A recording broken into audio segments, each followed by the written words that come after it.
Hello and welcome to FACT's webinar called A Deeper Dive into Kunikuni Pigs. This is part two of a two-part series with guest presenter Jen Bassman. I am Larissa McKenna, FACT's Humane Farming Program Director, and I will be moderating this session. Thank you all for being here. All right. Is it my turn? Oh, we're still going. No, you go. That's okay. I have Sorry, a couple I forgot slides. about the slide. A couple of quick introductions before we dive right in. Food Animal Concerns Trust or FACT. We are a national nonprofit organization. We are headquartered in Illinois, but we do work across the country. And we work to ensure that all food producing animals are raised in a healthy and humane manner. We accomplish this by supporting humane farmers, such as yourselves who are joining us today, promoting policies that make food from animals safe and healthy to eat, and by helping consumers make informed food choices. My wonderful colleague Samantha and I run FACT's Humane Farming Program, and we get to work with livestock and poultry farmers from all across the country. Probably the best job that there is. We offer grants, scholarships, training courses, mentorship, and of course, webinars on many fascinating topics.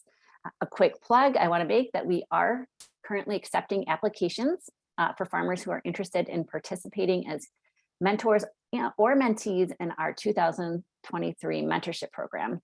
Application deadline is at the end of November, so please visit our website at foodanimalconcerns.org to learn more about all of these farmer services. Hopefully you'll join us.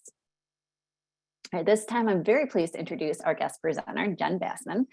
Jen is the head farmer at Heritage House Farm in Berkshire, New York. Jen is also an educator with the New York State 4-H program, the Cornell Small Farms program, and she's a past Fund a Farmer grant recipient. So we're really lucky to have her again today. She was with us last week as well. And I'm looking forward to this presentation. Without further ado, Jen, I'm going to turn it over to you so you can get started. Thank you. Thank you. Thank you so much for all of that helpful housekeeping at the beginning. I am going to try to share my screen. I will apologize in advance. I've been having some technical difficulties with rural internet today, so I'm going to be sharing from my PDF viewer instead of the actual slideshow so that we can see everything that I have on here. So yes, today we're going to be talking about just sort of a broad introduction to raising Kunikuni pigs for pork and profit. You guys are going to get copies of this slide or the slideshow, so you'll have all of this information for later as well. So let's see if I can scroll down. Here we go. Okay, so just a minute about me and my farm. My name is Jen. My pronouns are she, her. My farm is located in Berkshire, New York, about 30 minutes or so outside of Ithaca. Our farm is located on the territory of the Haudenosaunee Confederacy. And I always think it's important to acknowledge the land and the space that belong to Native individuals, Native families at the point of every presentation. Our farm produces Kuni pigs, Katahdin and Icelandic sheep, and Toggenburg goats. I have been raising pigs since 2016, 17, right around there. And have had as many as, I don't know, 35 or 40 pigs on my farm. And right now we're at a very manageable size of 9 producing sows and 2 boars. The logos to the far right you see are for the Kunikuni Pork Producers Association and the Empire Kunikuni Pig Association. They are sister organizations that I founded in 2017. As a nonprofit cooperative to help educate, market, and sell Kunikuni pork products. I have since last year, I have stepped away from the board, and it is now under the capable management of some very experienced and educated Kunikuni producers. I definitely encourage you to check out the resources that they have to offer. They offer webinars, they do virtual shows. We've done some development with sort of collaboration in our pork production, things like that. So it's a really great place to check out and follow up with for more Kuni information. So we're going to dive right into it. And this presentation, if you were here last week, this has fewer slides, but a little more content on each slide. So I'm going to try to be as detailed as I can about the origin and production of these animals. For anybody that doesn't know, Kunikunis originated in New Zealand. They were kept and utilized by the Maori, the indigenous Maori tribes, in which they sort of lived and ran free. So they sort of, hung around the villages, grazed and foraged around the villages, were utilized for meat for the Maori people. And then, they just kind of lived around. They weren't, that is to say, they weren't like kept in confinement situations or like pens and pastures like we think of them today. They were foragers and just sort of around. In the 1970s, the breed was considered nearly extinct. So Maori tribes had vastly changed their lifestyle, as many indigenous people have with the turn of modernization and technology and sort of the encroachment of other lifestyles. And so by the 70s, they were considered nearly extinct. There was very few to be had. In 1978, two New Zealanders kind of started a journey to talk to the Maori people to see what they knew about where they had been last, where they are. And they pretty much scoured the country and came up with 18 pigs that were considered viable breeding specimens to try to revive the breed. So they captured those 18 pigs and brought them into sort of more confined domesticity and tried to work on rebuilding the population. In the early 90s, some folks over in the UK got interested in Kuni pigs through some connections in New Zealand. And in 92, 93, and 96, they organized the first exports of Kunis from New Zealand to the UK. And then in 96, 2005, 2010, and the last one was 10 years ago now in 2012, pigs were exported from both New Zealand and from the UK herds to the United States. And from there, they've been growing in population throughout the United States, Canada, and in Europe, as well as New Zealand. The pictures here are some of the first pigs imported from the foundation stocks. The little piglets up in the top right are pigs that were in quarantine just after they were brought to the United States. The pig on the top left is one of the first boars that was imported. And then I think on the bottom left is a sow and then another boar on the right. One thing to note, these pigs in these pictures look pretty similar to the Kunis that we're seeing today. But if you look back at other historical pictures, you'll see that they have a pretty big variation in their body style and their the way that they look and the length of their noses, things like that. So there's a lot of sort of diversity in appearance in the first pigs that were the foundation of our breeds today. Where the pigs came from before the Maori started sort of cultivating them is a subject of inquiry and debate and research, because pigs are not indigenous to New Zealand, so they had to have come from somewhere. But again, many theories, whether they were on aboard a ship that explorers, people came to the islands at different times, or what. There's not a lot of clear understanding on their origins, so we don't know a lot about them before the 1800s. Try to go down. There we go. So we're going to talk about what Kunis look like today, because it is a little bit different than those original pigs that were imported, and what is considered by the breed registries to be sort of ideal characteristics. Now, I will say that I still see a lot of variation in pig style, pig size, pig head shape, and personally, I find that diversity a good quality of the pig, but as any breed registry would do, they have developed standards in what they consider to be ideal, particularly for producing pork quality animals. So in general, pigs are long and level and deep. So they're kind of like a table. I try to describe the three sizes that I see most often as a table, a train, and a tank. So a tank is very wide with short legs, not necessarily super balanced.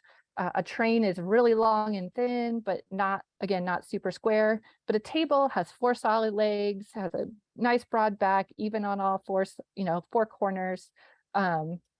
So those are sort of the 3 body styles that I see. So the idea is kind of that table size, so that they're still short-legged, but they have good solid legs, good 4 points with which to hold the rest of their body capacity, round, just a good sort of rectangular box shape. They are a lard back pig, so they will accumulate a layer of fat on their backs. And a big part of considering feed and nutrition for pork animals is making sure you don't feed so that that lard becomes too much of the animal's sort of body. So if you overfeed or feed too fast or feed too much, it's going to turn into fat. And instead of having a nice 1 to 1.5 inch fat cap that you want on your pork animals, or at least this kind of pork animal, you're going to get way more, and the meat you're going to diminish your sort of return on the muscle that you're looking for. At full size, males can be anywhere between 350 to 400 pounds. I've seen a few that have broken that, and I've seen many that are under that, but that's sort of the typical range. And sows anywhere between 200 and, what did I say here? Sows can max out at 350, but I typically see them 180 to 275. For Kunikunis, they are a jowl type face pig. So we do want to see the curve of that jowl on the pig. And the idea is that you have a moderately shaped upturned nose. And again, this is this is the subject of big conversation and debate among Kunikuni farmers. How short should the nose be? How upturned should the nose be? Is it too short and creating breathing problems? Is it too long and getting away from sort of what we see for the ideal of a typical breed standard? Looking at pictures all over, you'll see lots of different variations. The idea is that with their upturned noses, they are less inclined to root and, sorry, my throat's dry, and more inclined to graze. That does not mean they won't root, and it does not mean that they will only graze. It just means that their face shape makes it more conducive for them to be able to graze and less conducive for them to be able to root in the destructive way we see other kinds of pigs rooting. They can have wattles. Those are those 2 little dangly things on the jowls that serve no purpose other than being cute decorations for the pig. Wattles are another very hot topic of debate amongst the registries. The first Kunikuni pigs that were recovered from the wilderness of New Zealand, some of them had wattles and some of them did not have wattles. So for many people, it's an understanding that some pigs have wattles and some pigs don't. But there are other folks who believe that we should be trying to breed out the unwattled trait of the pigs and only have wattled pigs. I have opinions on that, but I fully accept whatever other people's beliefs are for their own breeding systems and sort of ideals for what they want in their herd. But I want to bring to attention, because if you start getting into these pigs, you'll hear a lot of debate about the little wattles. Let's see. So I thought, because we're talking about registries and considering, I raise purebred pigs that are registered, and we'll talk a little bit about the pros and cons of that in a little bit, that I would sort of view the sort of range of the current registries as they stand in the United States, Great Britain, and New Zealand, because they're the 3 places where we have the most Kuni pigs. The original association is the New Zealand Kunikuni Pig Association. They have some great information on their page and a lot of sort of historical references. I think if you look at the pigs in New Zealand today, you'll see that their frame and their size is more aligned with how the pigs originally were than how you see many of the pigs that are being bred for pork production in the United States. So good place to start, just get an idea of how the New Zealand, how they sort of founded their initial registry, things like that.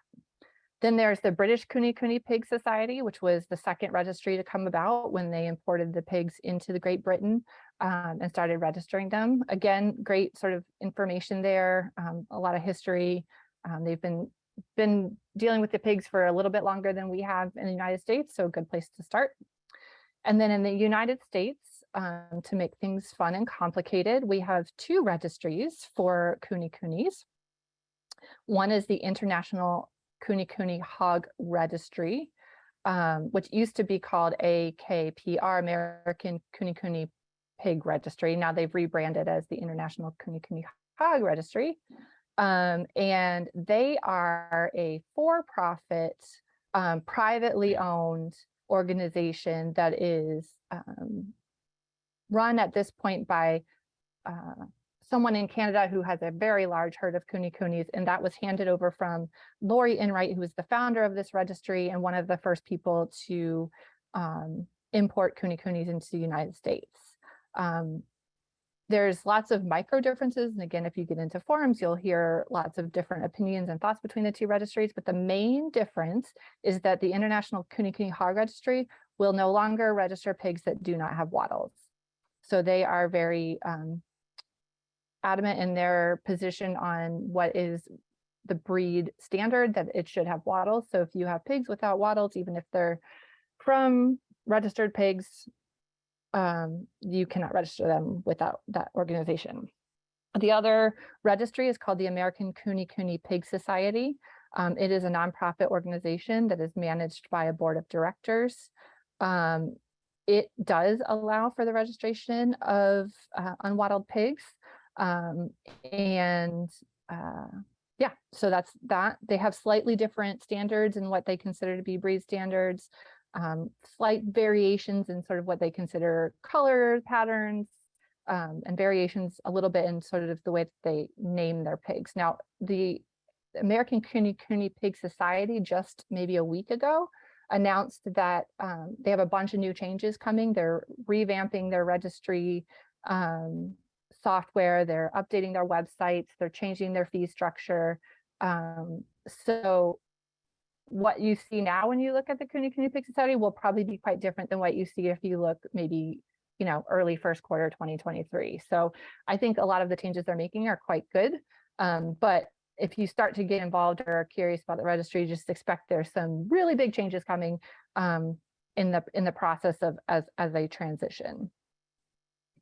And then I put again the EKPA and the KPPA, which are really just educational resources. Again, a place to go if you need questions asked, if you're new, if you're learning, if you want to take more webinars, if you want to talk to other breeders that are either established or getting started, a good place to go for that. AKKPS has partnered with EKPA on a number of things, so we have collaborated with that registry. But not the case with the IKHR. So this is fun. Kunikunis have a pretty unique naming structure, and most of the names are derived from Maori words, so they're really fun to pronounce. So I thought I'd try to explain this at least in an introductory way, so that when you see these funny words, kind of understand what they are. So the animals are named based on the original imported animal to either Great Britain or the United States. So when the first animal was imported, he was either assigned this name or given this name by whomever. And then the theory is then that when you have a litter of pigs, every female pig inherits the line name of the mother, and every male pig inherits the line of the father.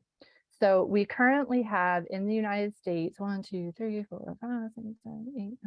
11 boar lines, which is to say that all of the pigs that are currently in the United States derived from original imports of these 11 animals. And then sow lines, we have, I don't know, about 14 or 15. And again, you'll see between the two registries, there was some questions about how the very last import and the naming. So between the two organizations, you'll see a little bit of a difference between, I believe it's the Momona, the Wanene, and the BH Rebecca line, maybe not that one, in terms of how they name them. So all of that to say is any pig that you get that's registered will have one of these names in front of it if it's a boy, and we'll have one of these names in front of it if it's a girl. So then the other parts of the name you'll see are your, and I put a picture of one of my pigs registration so you can kind of see. You'll get a herd ID, which is typical in a lot of registries, that will be 3 or 4 letters. And so that will say that this pig came from this farm, DDA, which was Daydream Acres. And then this pig is a male, and he came from the Tafanghi line. And I apologize for anybody who might be super well versed in pronouncing Maori words. My attempts are my best, but not always perfect. And then what happens is, or what has happened up until now, it's going to change a little bit, is the number that you see represents that the number of that animal that was born on your farm. So that means that Daydream Acres has registered 5 other Tafanghi boars, and this is the 6th boar from their farm. Now, this naming structure is changing a little bit for AKKPS, but I believe it will stay the same for IKHR for right now. And then you have the animal's barn name, which is whatever you give it. Both registries will give you your herd registry name, which is here, the AKKPS 23373, the date of birth, and then the ID we use, we tend to use RFIDs. You can use other things too, but the ID is listed here. And then a lot of people are concerned about coefficient of inbreeding, which is what the COI is. The AKKPS puts that percentage on their papers. I don't remember if IKHR does, but there are people who have, again, different philosophies about breeding. And they either worry that a coefficient is too low or too high. And so that number is there for your reference, depending on how much you care about that. Then the last thing that's important is you'll see a DNA case number.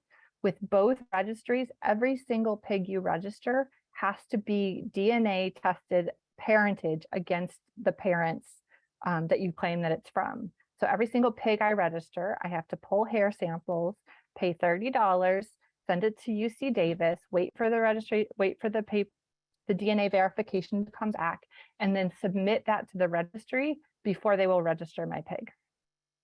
So depending on how busy UC Davis is, it can be a very long process. They're moving fast, it can be a short process, but they get back to us quite often and it takes a while. So, and then just sort of a thing we'll talk about a little bit down the line too, is that this can get expensive if you're considering breeding these pigs. If you're spending $30 per piglet to do DNA samples, plus the registration fees with the registry, you're looking at a reasonably high investment in getting a new pig registered. So I'm going to talk about 2 ways of getting into Kune pigs, which is one, choosing to start with breeding stock and breed your own piglets and then go from there. We'll also talk a little bit about finding some castrated males to start with as a meat project. But for a lot of people, they want to start with breeding stock and then breed their own piglets, which is exactly how I started. So a couple points to look for when you're looking for Kunekune breeding stock. And again, I'm sort of basing the majority of my conversation on the idea that you're looking for a purebred registered animal. Again, there are lots of sort of in-betweens in that in terms of what you think is important, but this is what you would do if you're looking for registered breeding stock. The first thing that I would do is make sure that you are selecting an experienced breeder, somebody who has bred at least 1 or 2 or 3 litters and has some experience with raising them. and can be a good mentor for you. We offer, our farm offers continuous lifetime mentorship from anyone who gets piglets from us. You can contact me at any time with questions, problems, etc., and I will try to help you with that. And so that's really important. Somebody who's had experience, somebody that's willing to continue to follow up with you or answer questions as you kind of move on in your pig raising. And then the other thing that I think is important is breeders who are selective with the animals they're offering for breeding stock. A big red flag for me is anytime someone shares a litter of pigs and says, you know, all 6 of these pigs or 8 of these pigs that are born will be considered breeding stock and registered for breeding stock. On an average, we get about 10% of our piglets, sometimes less, to be what we consider quality breeding stock. So if you're looking at a litter of 6 or 7, 6 to 8, which is average for a Kuni pig, that's really only 1 or 2 piglets per litter. So again, if we're trying to maintain some of the best qualities of these animals, whether regardless of what it is that you value, if you value the growth rate, if you value their resiliency and their ability to be able to live outside and be comfortable, whatever it is that you prioritize in your breeding program, we should be selecting the best examples of those animals to continue reproducing, and that won't ever be every single animal in your litter. So once you've found a breeder that you feel comfortable with, that's willing to provide support and mentorship, and is fairly selective with the piglets that you're looking at are pigs. And the other sort of 1 second of that is that they should be able to point out the good and bad points of their pigs, right? If you're looking at a pig that you like, they should not just be telling you, oh, this pig is perfect, it's so great, everything is perfect about it. They should be able to tell you some of the strengths and the weaknesses of that animal, because then they're just being more honest with what you're getting. No animal is going to be perfect. You're always going to have trade-offs. So someone who can be transparent about that with you is going to set you up in a better spot. Then the next part is to just look at the pig's conformation. You want, again, that shape, like I'm kind of talking about the table shape. So the piglet's belly isn't dragging on the ground. It's not long and thin. It's kind of right in the middle, good sturdy legs. A thing to look at with piglets really is important, if you can see them walk on hard ground, is the strength of their pasterns. We allow in a heritage breed or a unimproved or indigenous breed like a Kuni pig to have softer pasterns than you will see in like your traditional show hog that's like really standing very posty. So they can be soft, but in a piglet, you should not be seeing pasterns that are all the way out on the ground, their feet kind of bent up. They should have pretty strong pasterns, good angulation to their back legs. This piglet in the top right here doesn't have a very good angulation to her back legs. She's kind of posty, could just be the way she's standing in this picture, but that is one thing that I'm just seeing looking at that picture right now. Again, feet, legs, look at their face. Is everything growing proportionately? Pig faces will change a lot as they grow. A piglet that's born looking super smushed face could have a snout that lengthens out over time. But if it's starting out pretty long, it's just going to get longer. And then another thing that's really important to a lot of breeders, both for boars and sows, or boarlings and gilts, is the teat line. So I've included a picture here at the bottom. It's a little bit harder to see on the black and white piglet than on the black piglet. These were both piglets that were getting castrated, and they both had herniations. So we had to do it surgically. So these pigs were like knocked out of sleep when I took these pictures. But you can see on the left, this piglet has teats that are evenly spaced between each other, but side to side, they're like super out of whack. So there's more on this side than there are on this side. They're even here. They're not even on the second one from the tail. They kind of get all messed up and uneven. He has a lot of teats. Kuni pigs tend to have 5 to 7 teats on each side. So he's got a lot on the left, fewer on the right. Now the pig on the right has fewer teats. I think 1, 2, 3, 4, 5, maybe 6 and 6, but they're really evenly spaced both across and vertically. Now for a sow, this matters even more, because when you're nursing piglets, you don't want to start out with 12 teats, find out that 3 are too close together for piglets to be able to eat from, that 2 are blind and don't really work very well. And suddenly a pig that could easily feed her litter is struggling because your piglets don't have enough access to milk. Obviously, that's not as important for a boar, but a boar does pass on traits related to teat count. So if you start off with something that's looking better, you're likely to see that in his offspring. So, if you're looking at piglets, ask the breeder to pick them up, show you their undersides, or send you pictures of their undersides, just so you can get an idea of what's going on down there. So a couple things to consider is whether or not you're looking for registered pigs, or you're going to buy pigs that are claimed to be purebred but won't be registered, or are you interested in pigs that are crossbred? Again, a lot of opinions here. The positive of starting with animals that aren't registered is a cost factor. Unregistered animals are pretty significantly cheaper than a registered animal. So you'll save some money in your startup costs. And you might get some really nice animals that the breeders just, they don't want to pay the fees for the registry. They don't want to, mess with that. They just want to produce pigs. And so you could get a nice animal for a pretty reasonable price. The downsides that I see to this is if you're trying to sell any stock as breeding stock, the value of those piglets is also going to be lower because you cannot register them after the fact. The breeder of the pig has to be the one to register the pig. So you can't just say later, oh, I didn't register that pig, now I'm going to register them. So the value of the offspring of your animals is going to be lower. Plus, if you're looking at crossbreeds, it's always a bit of a gamble, wondering whether or not you're going to get the best of traits of the breeds that are crossed, or the worst of the traits that are breeds that are crossed. So, if you're breeding a Kunikuni to another breed to get faster growth rate, you might get that, but you might also tend to lose some of the characteristics of a Kuni in terms of its being less likely to tear up pastures, being more likely to graze. You might lose some of those behavioral traits and just sort of the docileness. So you're kind of making a bet on what you'll get from a cross.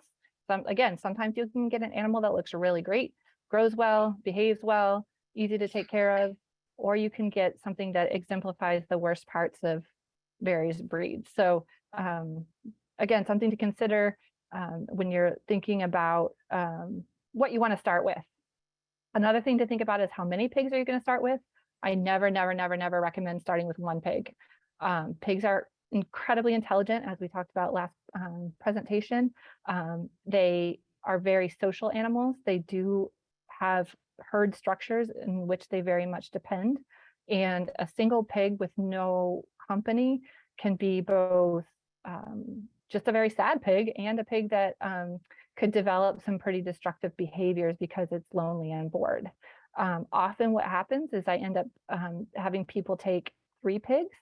So it's a female, a male to breed to her, and then a castrated male.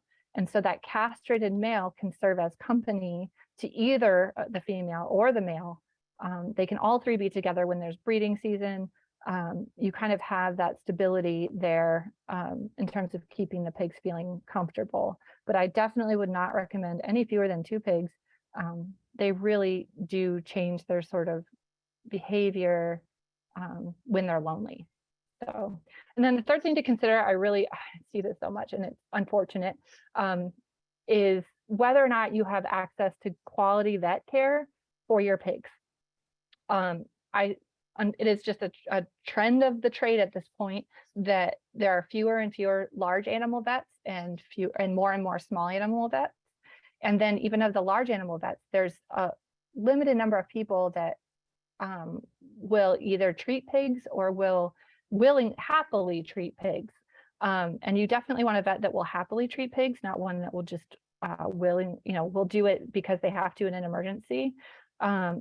It's beneficial to have a vet that understands the makings of a swine, that can guide you on nutrition, that gets what a pig is, because they are different than sheep and goats and cows.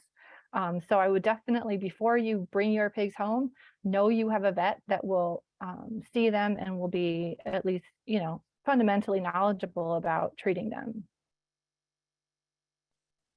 So a big thing we like to talk about with kunis is feeding them, because they are fed very differently than your traditional hog, full-size hog. Because they are a smaller and slower growing pig, they need different caloric intake and different amounts of feed than than the large pigs that are growing very fast over a short period of time.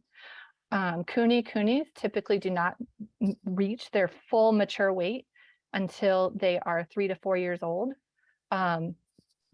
They grow all the way up until that point.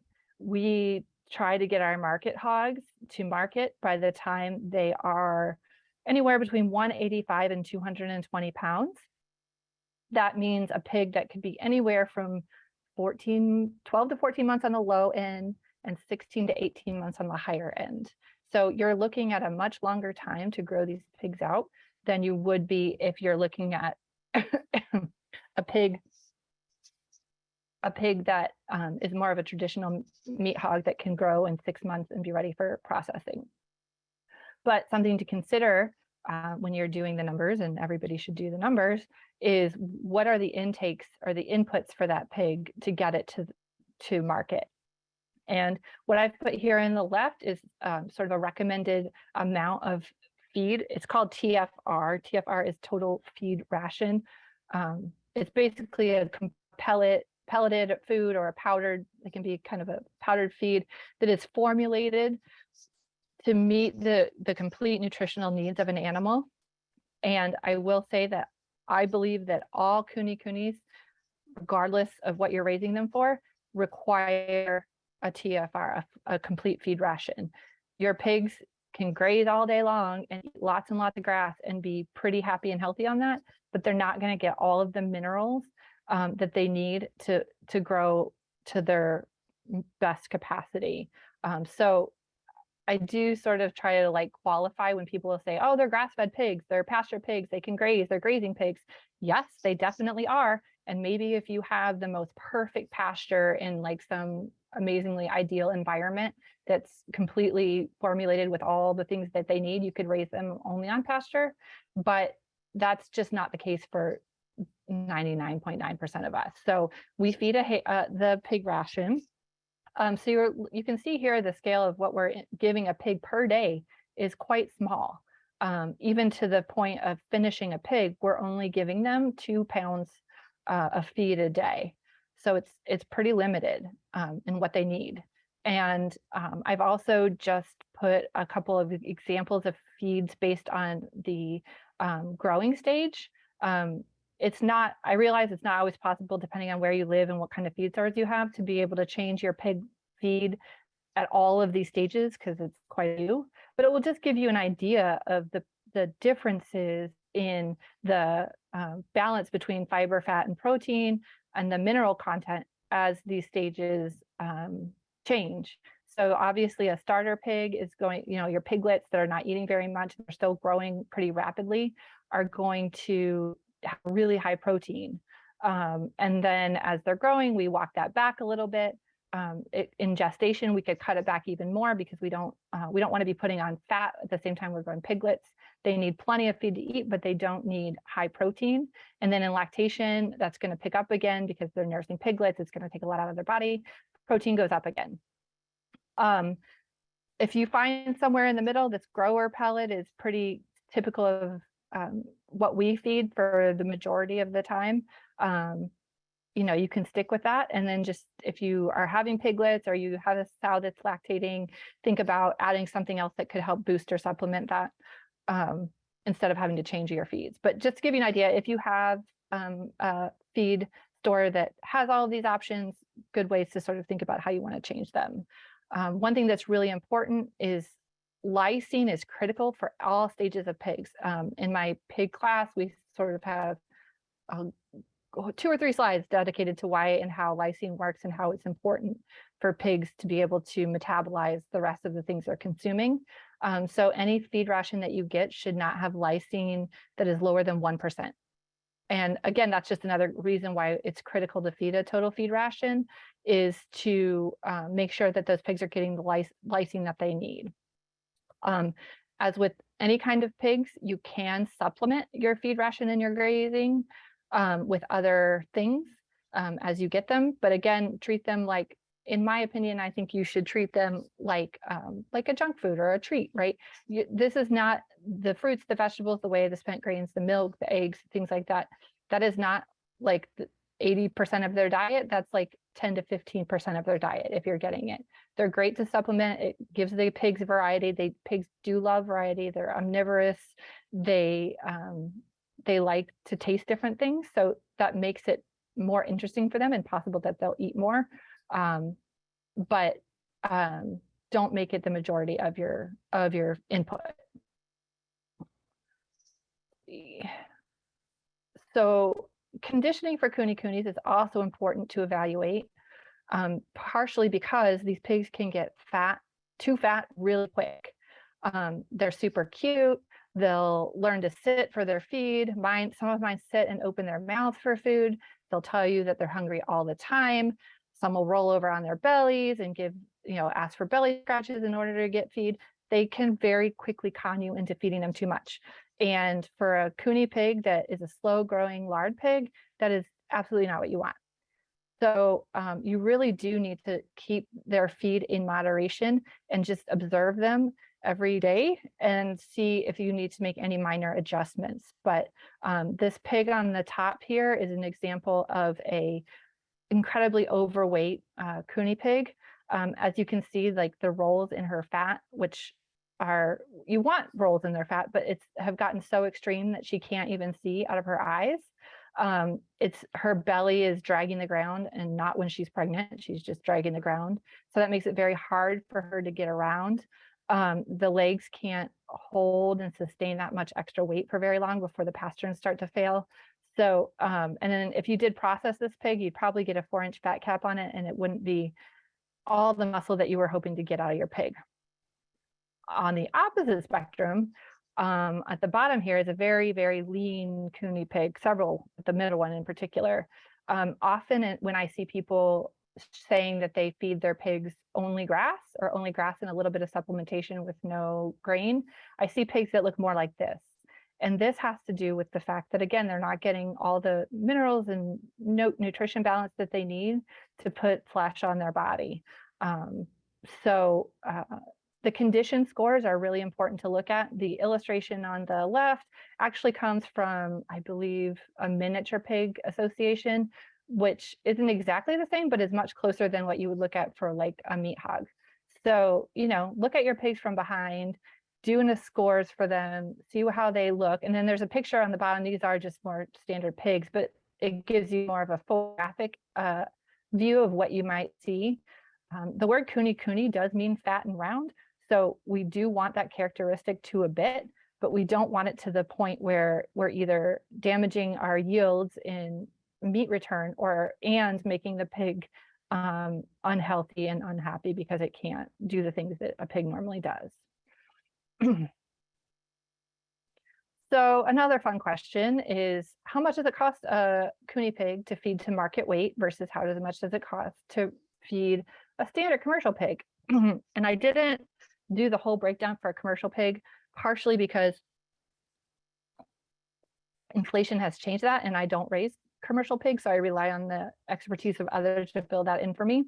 But I can give you a breakdown of what it costs to feed a kuni pig to market weight. And so on the left here, you see a chart that breaks it down by the same 1, 2, 3, 4, 5 age brackets and how many days are in each of those brackets, and then feeding that pig per day based on the number of days. So we get on the far right of this table, the number of pounds we're feeding at each stage here. Then from there, we go over to this chart and it says the total amount of feed to get a pig to harvest. And we're considering harvest here 185 to 220 pounds live weight. And we're looking to achieve that again by 64 weeks, which is, 14 to 16 months. The price per pound of feed is figured on a slightly higher price than I'm paying currently. Our bags of feed are a custom ration, and we're paying, I think, about $18 a pound. But I like to round it up a little bit to account for my gas and things like that. So I figured at $19 per 50 pounds of feed would give us the price of 38 cents a pound to feed this pig from birth to harvest, which gives us a cost of just our total feed ration to $236. Then I figured a rough estimate of fodder. Again, I overestimate this a little bit because you could offset some of this by the pigs just grazing. I do offer my pigs hay when they're hay or hay pellets when the grazing is not available. So I roughly base this on an average of like 1/16 of a bale of hay, which is currently around $5.50 at where I live. And then they're consuming it. They're not going to consume hay for their first probably 16 weeks. So they're consuming fodder for 336 days, about $114 for the fodder. So we're looking at a total cost to feed that animal of $350. Now, then if you're, depending on how you're processing it, if you are taking that animal to a USDA processor, getting your retail cuts back, and then going to sell them, which is one version of how you can do this. This was my $269 was my last processing charge from my processor. And I adjusted it up about 8%, I believe, to account for inflation between then and now, which gives us a total direct cost of about $619. The return meat on this particular one was based on, we had a hang weight of 161 pounds, and you lose about another 25% from the hang weight to the retail cuts. So we got back about 120 pounds of meat. So doing all of that math together, you get a direct cost of pound to produce of about $5.17. And again, I like to round up a little bit because then if I come in under, I'm doing better instead of figuring out the other way around, but that's just your direct cost. And then I just put to the right here an example of what sort of a market range of what I've seen Kunekune pig retail cuts sell for. So, you're looking at $10 to $12 a pound for sausage, $14 to $16 a pound for bacon, et cetera. You can read on down. Now, want to put some caveats on this. Your amount of feed ration will vary depending on the conditions that your pigs are living in. So if it's super, super cold, they're going to need more feed. If it's really windy and they get wet and they have to expend more energy to just stay warm, you're going to have to feed more. So, these feed rations are considered under ideal circumstances where the pigs' sort of environmental factors are not being super impacted, but just realizing that, if they are out in the cold and the snow, they're probably going to need an upped ration to be able to sustain and grow themselves. And waste is another big one. Waste is a huge one. So depending on how you feed your pigs, depending how where you feed your pigs, you could end up losing quite a bit of feed that just goes on the ground or gets stomped into the mud or just otherwise doesn't get consumed. So that's another factor in terms of how much feed you're ultimately going to need to put into these animals before you get them to their optimal weight for processing. There is, I forgot to put the link on here, but there is a link for USDA sort of standard pork prices, but that's for, I forget what the terminology is, but I think it's called heritage breed. So that is basically a survey across the United States. They put it out, I don't remember how often, but pretty frequently, that just tells you the average price for premium or heritage breed pork across a bunch of breeds, not just Kunis. But it's good to check in with every now and then because it kind of gives you sort of a national baseline for where pork prices are. So just a little bit more about Kunekune pork. Again, they're an unimproved indigenous breed. They're slower growing, but capable of thriving on less as far as their inputs. The meat looks quite different than the meat you will see in a sort of big box grocery store, whereas sort of the mass market of pork has been a focus on lean meat and the other white meat. Kuni pork and other heritage breeds will be a very deep pink to red color. It will look almost like steak, and it will be marbled with fat, which makes it taste delicious. Generally, because you're raising these animals on pasture or in the woods where they're consuming a variety of things in their diet, and feeding them well, they're going to have the meat is going to have a better nutritional profile, generally higher in some vitamins like vitamin D, so better for you to eat. We use them, like I said, for traditional cuts. 12 to 14 is on the low end, at a weight of 175 to 220. But people do utilize younger pigs for different things. So 2 to 9 months, people use them for roasters, smoking in the oven, spit, etc., less than 100 pounds. 9 to 12 months, you can make bulk sausages, things like that.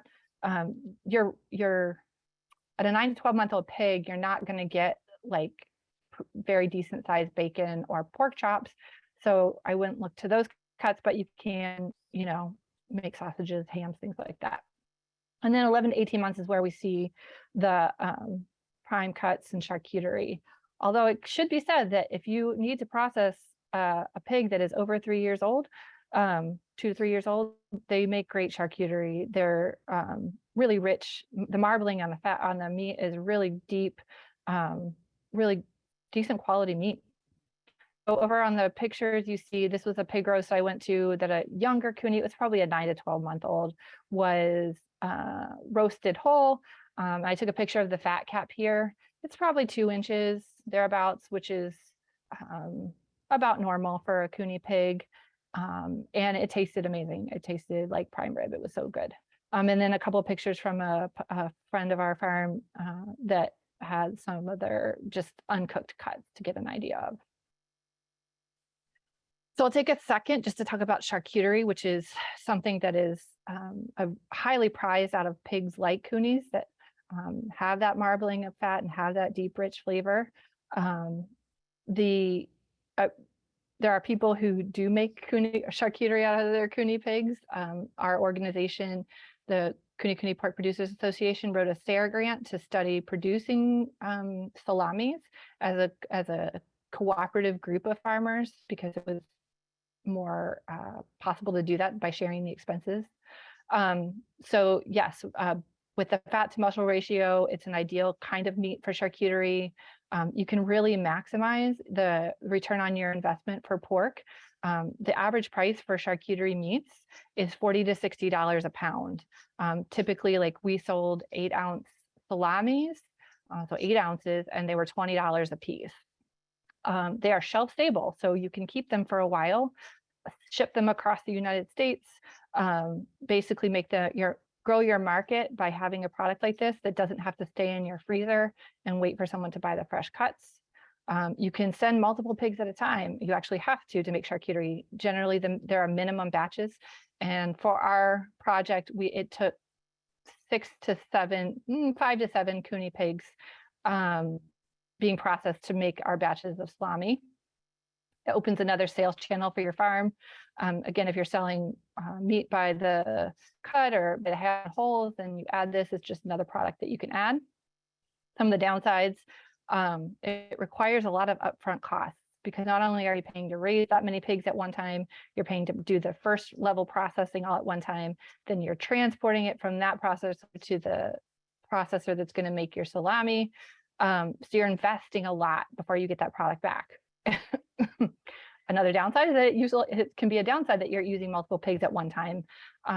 Some people like to stagger their pigs so that they have pigs coming at all times of the year, so they can process 2 or 3 at a time, sell their cuts, sell them as wholes and halves. But if you're having to hold all these pigs for one batch, it can be kind of cost prohibitive. And finding a good charcuterie producer that's near you is also difficult. Our group project was primarily based up here in New York. We had one farmer down in Virginia, and we ended up having to take, or down in Maryland, and we ended up having to take the meat to Virginia to be made into salami. So it can be hard to find somebody that will do it's called co-packing. They'll make something for you under your label that is anywhere near you. And if you're looking at having to drive 8 hours back and forth to get your meat, that can add to your cost to produce pretty quickly. But man, is it delicious. It's definitely good. So we'll try to wrap up just a bit here so I can answer as many questions as I can. Just some basic tips and advice. Do your market research first, which a lot of you are doing because you're on this presentation, which is great. In terms of the interest of selling Kunikuni pork or any other sort of heritage breed of pork, it's really important that you sort of define your audience and know that you have it around you. So, if you live in a community or a group, an area where people more or less value quantity over quality, are constantly looking for bargains, want to buy whatever's the cheapest, that's not going to be your market for this kind of pork. You need to find a place where people are interested in your story. That's a big part of marketing this meat, is being able to tell your story and share with people why this meat is a much better quality than what they would find in other places. And you want to have an audience, frankly, that can afford to pay what you need to ask for your products. So it's worth it to do some research, visit local farmers markets, check out other farms, see if they're offering sort of premium kinds of meats, and if there's an audience for it. Again, select stock from reputable breeders. We talked about this already.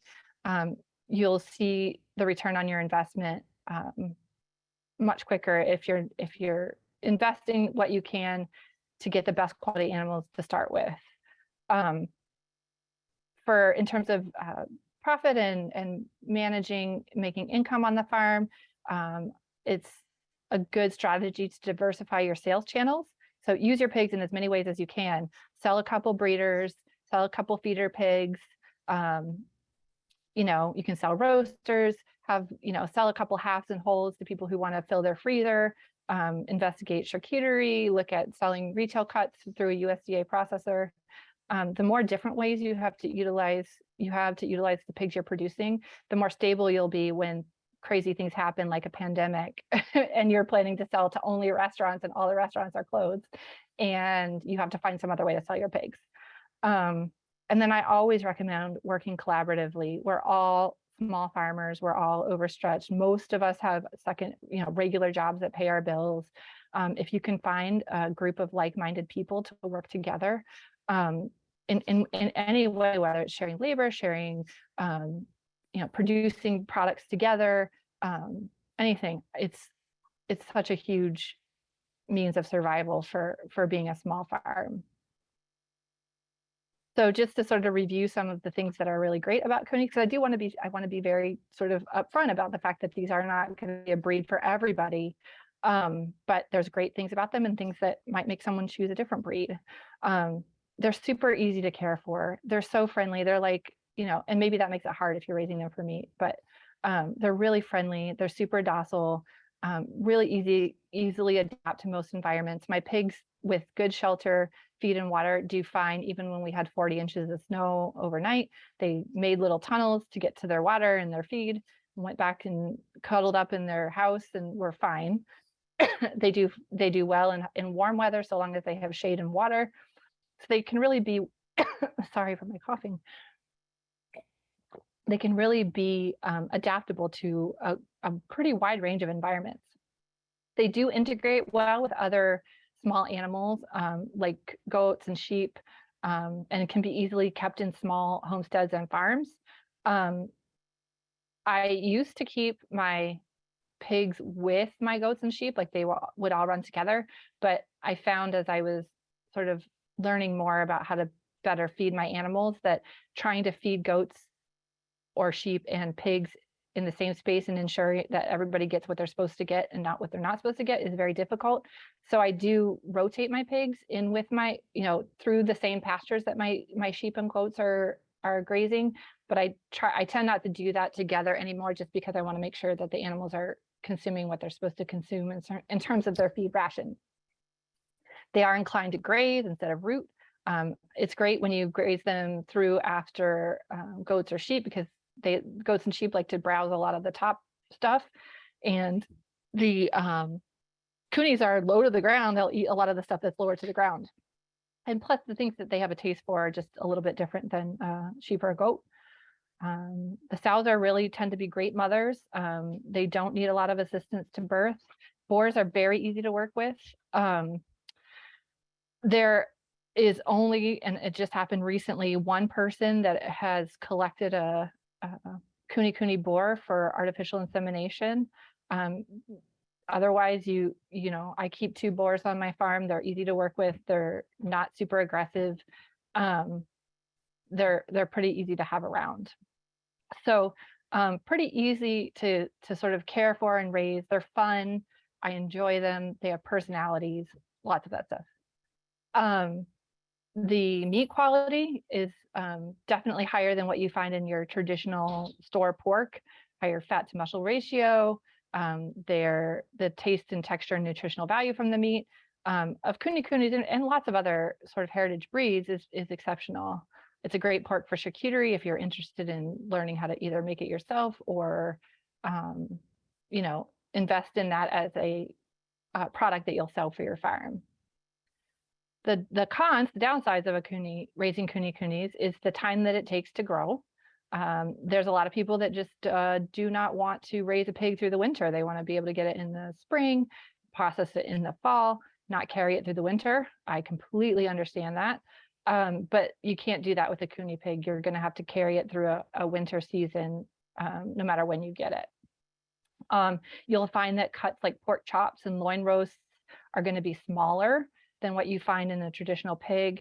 Those giant porterhouse style pork chops that you see, they're the size of your face. You don't get that from a Kuni. We usually sell our pork chops in packets of 2.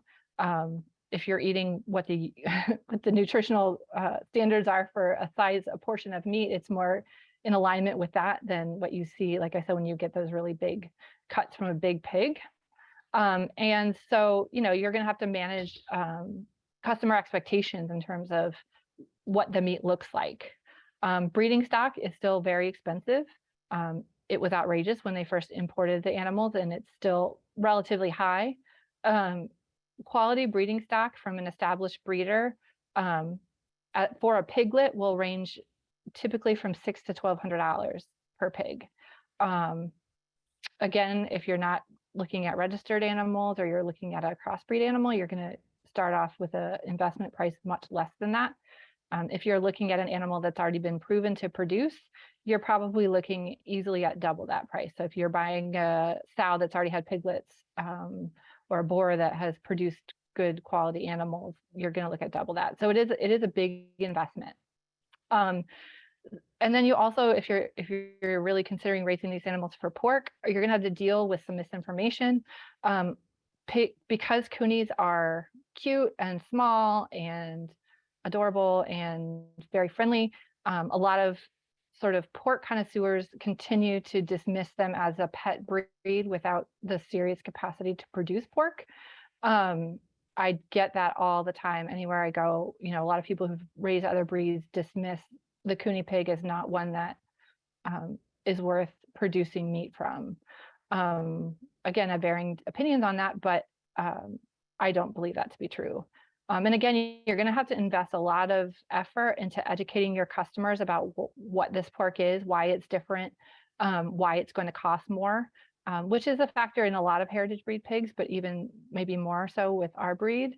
So there's a lot of sort of marketing, sales, and work that you have to do that you may not have to do if you're raising a sort of traditional size hog. I think that is the end. I'll just wrap up with a couple things here, and then I will answer as many questions as I can. I just wanted to put a reminder here that I am teaching a 6-week course on getting started with pasture pigs. We'll be covering all types of pasture pigs, not just Kunis, but I do talk about Kunis in there.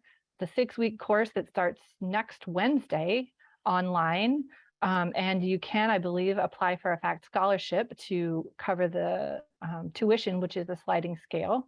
So if you're really wanting to dive deeper, that's a great way to start, go to the next level.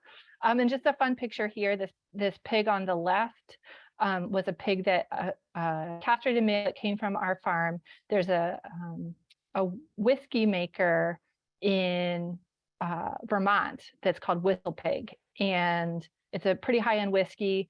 Their mascots have always been Kunekune pigs, and one of their pigs passed away, so they contacted us and got a pig from us. And so this is Orwell, and he lives at Whistle Pig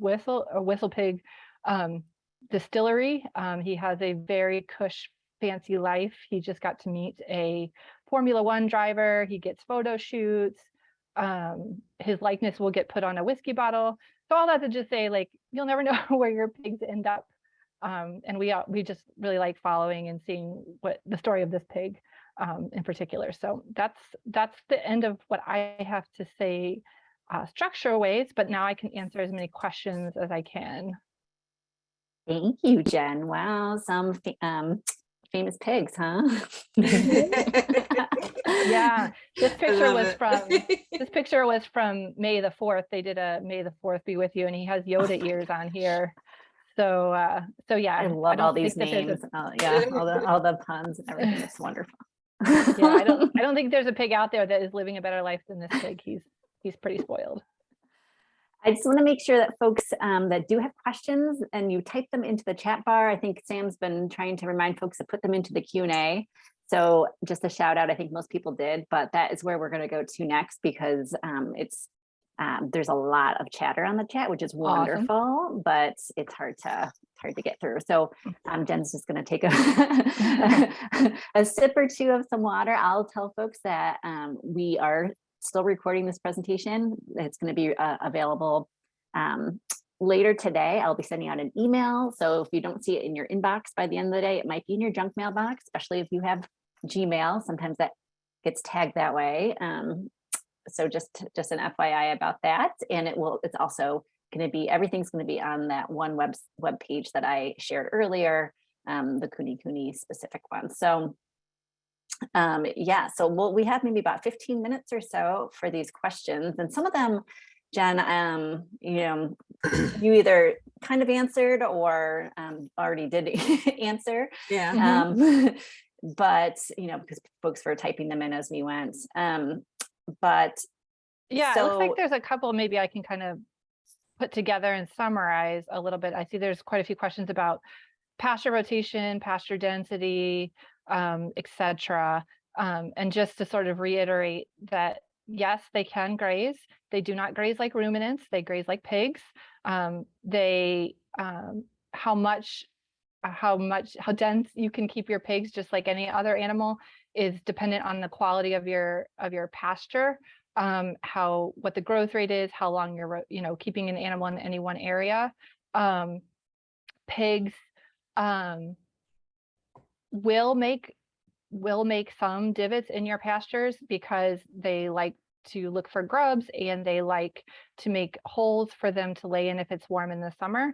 So just consider, the more you're moving them around, the more different places they're probably going to be making those spaces where they're gonna either want to lay in some mud or find some grubs. So I wouldn't say necessarily that I think that in sort of an intensively managed rotational grazing system, they would be ideal. I mean, you could certainly put them in there just for additional, grazing different forages, adding different fertilizer to your fields, but they won't graze it the same way that a ruminant does. I think I answered that, yes, at least 2 pigs together, nobody should be by themselves. Hey, Jen, just keep in mind that people are going to be listening to this afterwards and they can't see. Oh, right. I should probably state the questions. Yeah, so there were several questions. Stepping back for 1 second, there were several questions about using pigs in a rotational grazing or intensive grazing system. And so that's what I was just trying to address. Maybe we can go on to another. I'm having a hard time seeing these in the right order, maybe. So If you guys want That's okay. Would you like Larissa and I to read them out to you? Would that's that be actually really easier? helpful. Yes, thank Okay. you. Because they Let me keep go ahead and changing do that. order. So, okay. All right. So Donald asks, have you used phytase as a supplement to control phosphorus? Please talk about waste management, composting, and pasture rotation. Well, you've talked about pasture rotation. I don't know anything about the phytase for the phosphorus. That is probably nutrition 201 or 301, and I'm not quite there with pigs. So I've never heard of it either. Contact your extension offices or your land grant university and see if somebody knows about that, because that's a good question for sure. And then compost management.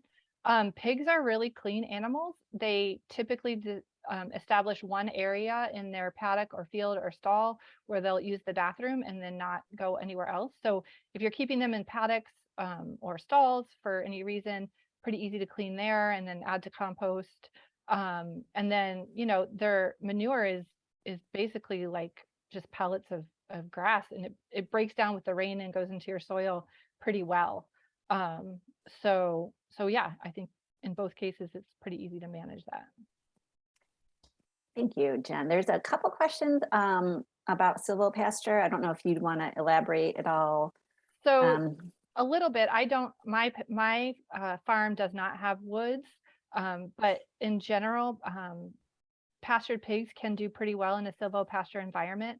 They do eat windfall from fruit trees. They eat leaves. They eat bugs. They can clean your wooded pasture floors.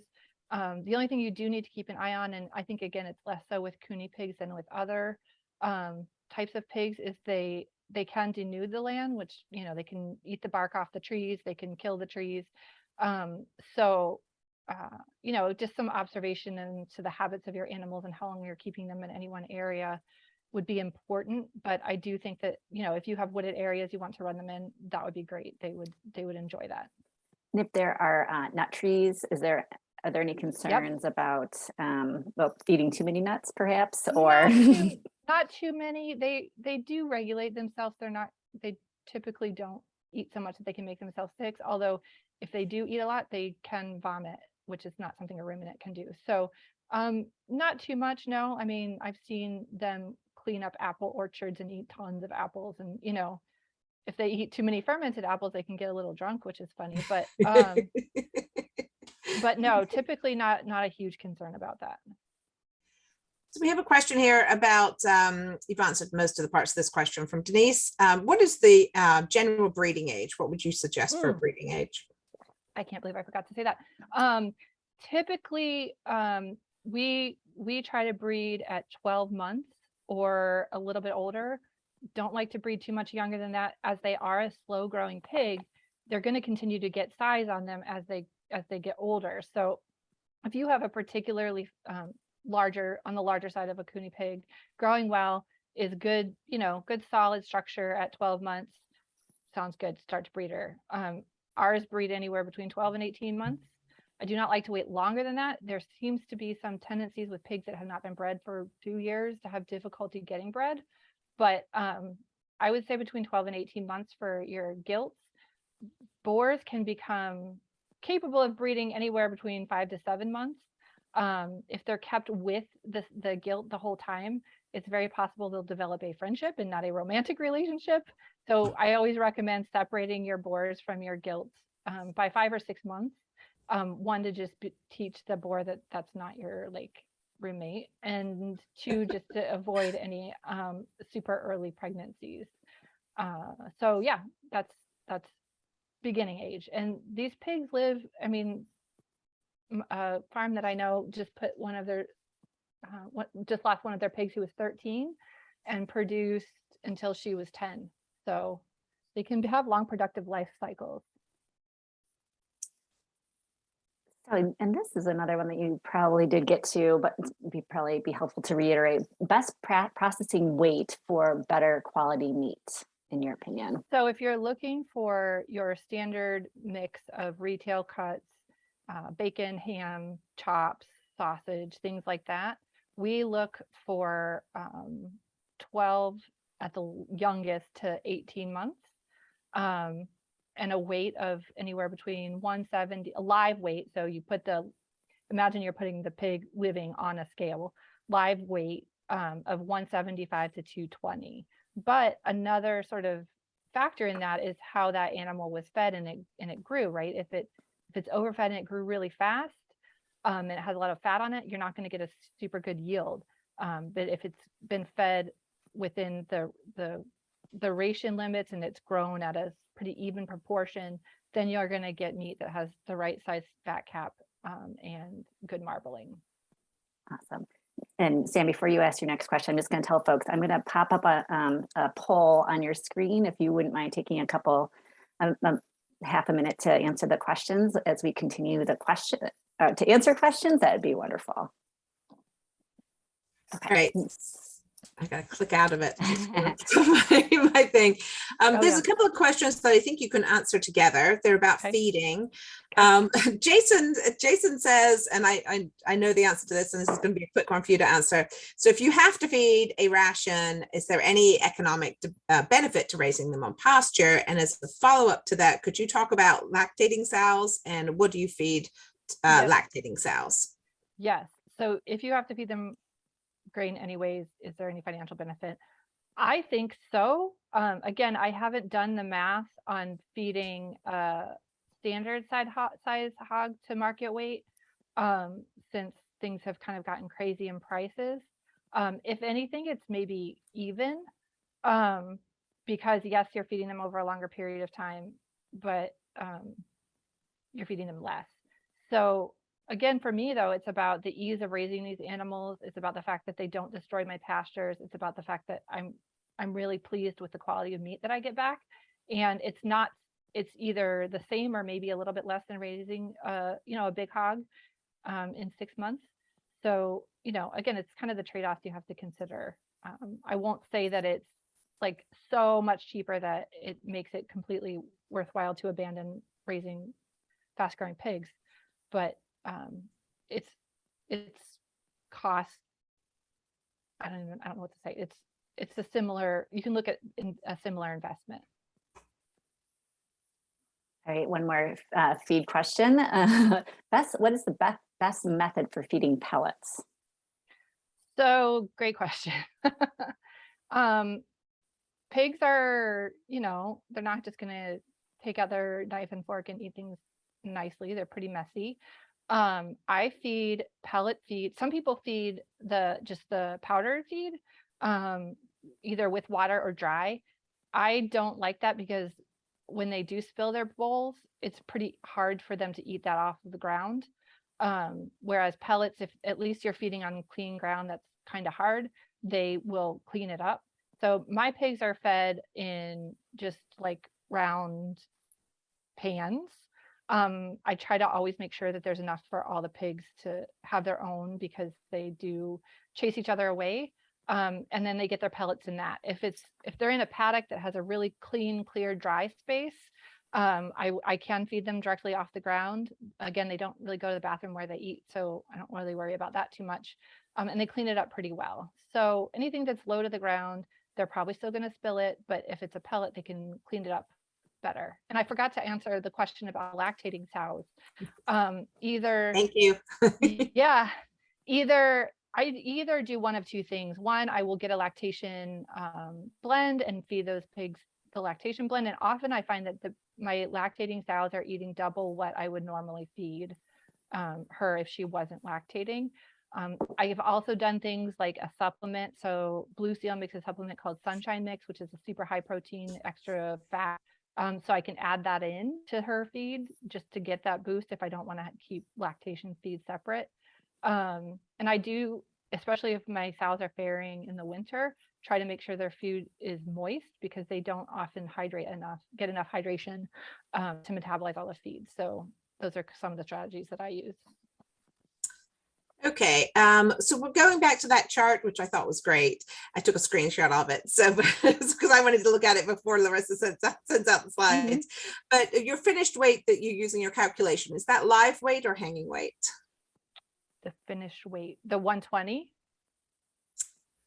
I So don't know. what it was based on, Steve? so what it was based on is a pig. I don't have a scale yet. I would love to have one. So I didn't have the on the hoof weight for that pig, but I do know that it hung at 161 pounds. And a good question to ask your butcher is what do they measure their hang weight with their, do they measure it with the head on or the head off? Do they measure it with the organ still in or not? Our butcher measured with head on and organs out. So that pig hung with its head on and its organs out at 161 pounds. What I got back was right around 120 pounds of meat. So that's how I figured it. The pig probably was, I'm trying to remember that pig. Pig probably was 190, 200 pounds, live weight. All right, that Right. sounds like that answered it. He said, yep, and thank you. So a question from someone else in New York, Jen. Mhm. They're wondering how complicated would it be to make your own quality charcuterie in a registered commercial kitchen? Ooh, gosh, I don't know.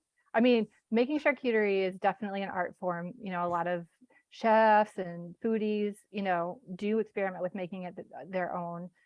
In terms of being able to make it on your own for retail consumption in a commercial kitchen, I would definitely look at Department of Ag and Markets for the guidelines and regulations on that kind of stuff. You know, we had to do it at a professional kitchen where there, you know, everything was to spec in terms of being able to cure and sell meats. But yeah, check into ag and market regulations, which are going to vary from state to state. So. Yeah, so that's the thing with charcuterie. It's going to vary from state to state. There are some federal rules that you have that every state has to follow, and that would be the food code rules. But it's not hard. It's like making cheese. It's not hard to make charcuterie. To make it safely is another thing, which is probably a little bit different than cheese because most cheese is pretty safe. But yeah, there are lots of rules and regulations, and a lot of your universities will have, and I bet New York State does, will have classes you can take. North Carolina has one. It's called Charcuterie 101 or something simple like that, and it's a great course. I took it. It was fantastic. Just awesome. Take it just for the fun of it. But yeah, but so you can do it. But for North Carolina, you have to go to a USDA, or you have to be certified by a USDA or an NCDA, North Carolina Department of Ag. Do it in a kitchen and do it through them in order to sell it. If you want to just make it for yourself, then of course, you know, you can do whatever you want to do. But yeah, but that's going to be state by state. Yeah, it's probably similar for New York. We tend to be pretty heavily regulated, so yeah, it's probably very similar. South Carolina, you guys could probably do whatever in the hell you want to do. That's what it's like in South. I love South Carolina. I wish I lived there sometimes. All right, so I think I'm next. Okay, this is about boar taint. Okay. Do the Kunikunis, do they tend to have boar taint, or do you have to castrate them earlier? They do. This is such a funny topic because it really is somewhat subjective to how sensitive you are to the taste and the smell. There is a way you can test by doing a punch biopsy on an animal and then putting that meat on a frying pan and seeing if you can smell it. But it's you know, depending on about how you feel about that and how you feel about getting around a large boar that to do that too, but you can do it. But also, sounds horrible. Yeah, all of our meat pigs are castrated. There's just very few animals that are of a quality to me that I would keep as a boar. I'm very selective. So we castrate everybody. You can learn to do it by yourself. I am fortunate to have Cornell Ambulatory Services that will come and do it for me for $5 a pig. And I find that very worthwhile because it's very hard for me to hold the pig and make the cuts and do the pulls by myself. So, but there's lots of YouTube videos. You can learn how to do it. It's pretty easy until something goes wrong and then it's not. But most of the time it's easy. We don't castrate like big pigs at like 24 hours. We try to do it within the first 5 to 7 days. A lot of times we find that if you do it when they're just born, you can't even find the testicles because they're so small. And the couple of things, you are going to castrate your own pigs. Number one, you want to do it like Jen just said, and then also make sure that they're not herniated in any way, because you can cause some problems. So you do need to be able to make sure you can feel both testicles and make sure there's no possibility of a. And again, we're very lucky because we have Cornell Ambulatory who can repair hernias for very affordable rates and still make it worthwhile for me to do that and have a meat pig to grow out. But many people cannot, like it's completely unaffordable. And then you're just looking at culling the piglet. But yeah, definitely check out the hernias. So I want to be a lot of pigs. I want to be respectful of everyone's time. So maybe we'll take 2 more questions. I know I'm going to skip around a little bit because I think there were a couple about deworming. Oh, Jen. Yes. So we do deworm more or less on a quarterly basis. Injectable ivermectin is what we use most typically, or noromectin because it stings less supposedly. You can give it orally, but then you can't give the injectable orally, but there is oral ivermectin that you can give, but the rate at which you give it is more because they're ingesting it through their stomach and it's not as it's not as effective. So I would check with your vet about the recommendations for that. We have used Safeguard, the pellets, just sort of as an intermittent changing thing, but the injectable ivermectin will take care of any external parasites, mites, things like that. So that's typically what we use. Jen or Sam, do you want to ask the? I'm scrolling through. There's so many good questions. I hate this. I hate not answering everybody's questions because questions are so good. So there's quite a few questions about raising the Kunikunis with other breeds, and sort of what is your recommendation for that? And then also crossing. So I know that you talked a little bit about crossing the Kunikunis with another breed of pig, but how about if you're doing, something like a Michon or one of those pigs that sort of have a similar kind of mellow kind of personality? Yep, that was a question as well. I've seen Kunishan crosses. I've seen Kuni Mangalitsa crosses. I've seen all kinds of crosses. There's actually a sort of separate breed called the Idaho pasture pig that was developed by crossing Kuni pigs with Durocs and Berkshires, I think. And they kind of have their own registry and their thing now. It might just be my personal preference. I like to know what I'm getting, and I know what I'm getting behavioral wise, what I can anticipate growth rate wise by having purebred Kunis. That said, I know a lot of people that are happy with crossing it, and what can I say? If you happen to have a Michon boar or whatever, and you want to try it, see what you get. I mean, the worst thing that happens is you can eat all the babies, and that's still something that's valuable. But in terms of housing the pigs together, the only thing that I stay concerned about is making sure that the animals each get their fair share of rations. I mean, and also what's going to happen if you're feeding a standard pig all the time and a lot, and how do you keep the Kunis from getting that much feed, and that kind of stuff. So if you can figure out ways to make sure that they're each getting their adequate rations, and their personalities are in alignment, go for it. I definitely have seen plenty of pictures of people with big and little pigs together. I would say don't bring a breed of Kunikuni to a Mangalitsa if you like their personalities, because Mangalitzas, exactly, they're so mean. I have them, and they're so mean. They are mean. They make good pork, but they're super mean. Oh, they taste yummy, but they're horrible beasts. They are.